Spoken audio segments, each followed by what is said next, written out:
bonjour, vos aliments sont dans le plat, vous allez les manger, et si vous les mangez, il faut que le corps s'occupe de les décomposer en petits morceaux. Eh bien, on va parler de la digestion. La nourriture va rentrer dans la bouche, les dents vont permettre de mastiquer, la salive va se mélanger, les sucres qui sont au niveau de la bouche, les enzymes qui sont dans la bouche vont s'occuper de commencer la digestion, et puis on va envoyer ce qu'on appelle le bol alimentaire dans l'estomac. Lorsque notre bol alimentaire va descendre dans l'estomac, l'estomac va commencer par, déjà l'acide chlorhydrique qui est sécrété, va commencer par décomposer cet aliment, ce bol alimentaire en plus petits morceaux. Mais ça, ce n'est pas aussi simple. Il faut des mouvements de l'estomac pour assurer ce qu'on appelle le brassage. Ça, c'est moulinet, c'est pour montrer un peu ce que l'estomac fait. Mais vous le voyez ici, l'estomac va bouger, mélanger, et puis par le sphincter pylorique, le petit trou par lequel le chyme va sortir et entrer dans le duodénum, on va garder les gros morceaux encore dans l'estomac un peu plus longtemps. Les morceaux qui ont déjà été décomposés vont rentrer dans le chyme. Le chyme est acide, donc le pancréas va sécréter maintenant des substances pour venir neutraliser l'acidité du chyme afin de protéger l'intérieur du duodénum qui n'est pas aussi protégé que l'intérieur de l'estomac. Le foie va sécréter la bile qu'il va stocker dans la vésicule biliaire et cette bile va descendre pour venir rejoindre les sucs pancréatiques afin d'assurer la continuité de la digestion. Par exemple, les lipides, les triglycérides ne sont pas digérés correctement dans l'estomac. La digestion va se poursuivre dans le duodénum et c'est grâce au sucre pancréatique, à la lipase pancréatique, que les triglycérides vont être décomposés en acides gras libres. Ce processus est un peu complexe, nous en avons parlé dans une autre vidéo. Ceci, c'est juste pour vous montrer un peu les organes qui interviennent dans la digestion. On a déjà parlé du foie qui doit intervenir. Le foie, donc, a besoin d'être protégé. Parfois, il est gras.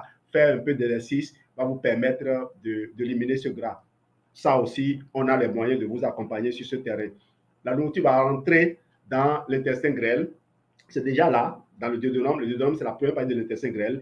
Et le voyage va continuer. L'absorption va commencer déjà dans le duodénum. Mais comment l'absorption se fait? C'est grâce, bien sûr, aux vélocités intestinales qui vont bouger tout le temps. Les vélocités doivent être entretenues, nettoyées. Il faut qu'il y ait également des cellules de défense à ce niveau-là. Il y en a parce que les microbes sont là, qui cherchent aussi des moyens de pénétrer notre corps. Notre corps est doté vraiment de pouvoirs extraordinaires. L'absorption va commencer, il va continuer. Au niveau de l'iléon, par exemple, la vitamine B12, qui en temps, depuis l'estomac, a été associée aux facteurs intrinsèques fabriqués dans l'estomac. La vitamine B12 va être absorbée au niveau de l'iléon. Des minéraux vont être absorbés, un certain nombre d'éléments vont être absorbés et on va tomber dans le gros intestin.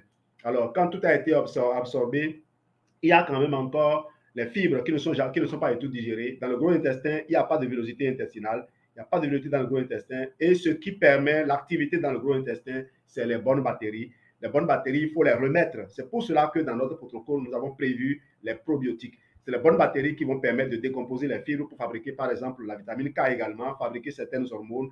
Les gros intestins, leur rôle est assez important. Lorsque les probiotiques, leur rôle est important, le gros intestin également, son rôle est important parce qu'il va permettre de filtrer, de retirer de l'eau s'il y en a trop pour qu'on ne fasse pas la diarrhée, va ajouter de l'eau s'il y en a peu pour qu'on ne soit pas constipé. Et bien sûr, les gaz vont être également convoyés. Et tout un travail se fait également au niveau du gros intestin. Ne croyez pas qu'il y a une partie du corps qui soit inutile. On en vient maintenant à trouver le moyen de soulager l'image que vous venez de voir là, cette vidéo que vous venez de voir, ce monsieur qui est en train de faire des efforts afin d'évacuer. On n'a pas à faire des efforts pour évacuer. Et pour éviter cela, donc, et pour faire face aussi à un certain nombre de problèmes qu'on peut avoir, le problème de digestion qu'on peut avoir, nous avons proposé ce protocole-là. Ce protocole qui comporte de l'aloès, le Feed-Orgun et le Probi. Le but, c'est d'aider à renouveler les cellules de la paroi, de la membrane intestinale, les cellules qui tapissent l'intérieur de l'estomac. D'accord? Ces cellules se renouvellent tous les 5 jours. Les cellules qui sont dans l'intestin se renouvellent tous les 2 jours. Et on a vu aussi qu'on a besoin de bonnes bactéries. Et ces bonnes bactéries, il faut bien les remplacer lorsqu'elles sont tuées ou lorsqu'elles sont mal nourries. Le Feed-Orgun va permettre également de fournir des fibres. Donc, la combinaison que nous avons faite dans notre programme Confort Digestif, le but, c'est de fournir des fibres, de fournir également de quoi nourrir les bonnes bactéries. Merci à vous. On a plusieurs autres produits pour aider les gens à entretenir leur système digestif. Contactez-nous et on vous fera les combinaisons qui tiennent compte de votre budget et qui tiennent compte également des défis auxquels vous faites face. Nous pouvons vous dire avec précision au bout de combien de jours, au bout de combien de mois, en fonction des problèmes que vous allez utiliser nos produits pour obtenir des résultats. Une garantie, si vous n'êtes pas satisfait, nous sommes prêts à vous rembourser. Merci et à la prochaine.